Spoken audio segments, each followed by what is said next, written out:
রাজবাড়ীতে শহীদ দিবস ও আন্তর্জাতিক মাতৃভাষা দিবস 2025 যথাযোগ্য মর্যাদায় পালনের প্রস্তুতিমূলক সভা অনুষ্ঠিত হয়েছে।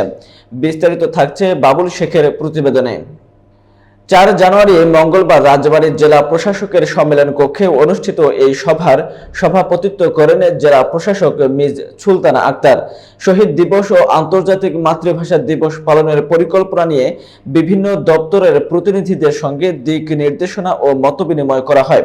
এ সময় জেলা প্রশাসক মিজ সুলতানা আক্তার কর্মসূচি ঘোষণা করেন, যাতে অন্তর্ভুক্ত থাকবে শহীদদের প্রতি শ্রদ্ধা নিবেদন, বইমেলা, আলোচনা সভা, রক্তদান কর্মসূচি এবং অন্যান্য নানা আয়োজন।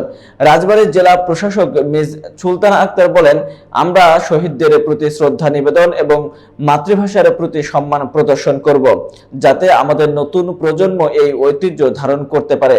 এই সভায় উপস্থিত ছিলেন অতিরিক্ত জেলা প্রশাসক ইমরুল হাসান, অতিরিক্ত পুলিশ সুপার নাদিয়া জুই, সদর ইউএনও মারিয়া হক, ছাত্র প্রতিনিধি সহ বিভিন্ন দপ্তরের প্রতিনিধিগণ।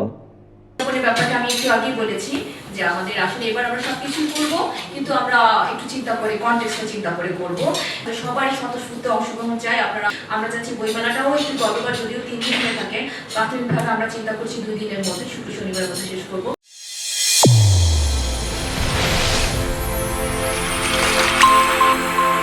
চ্যানেল A1 হৃদয়ের স্পন্দন।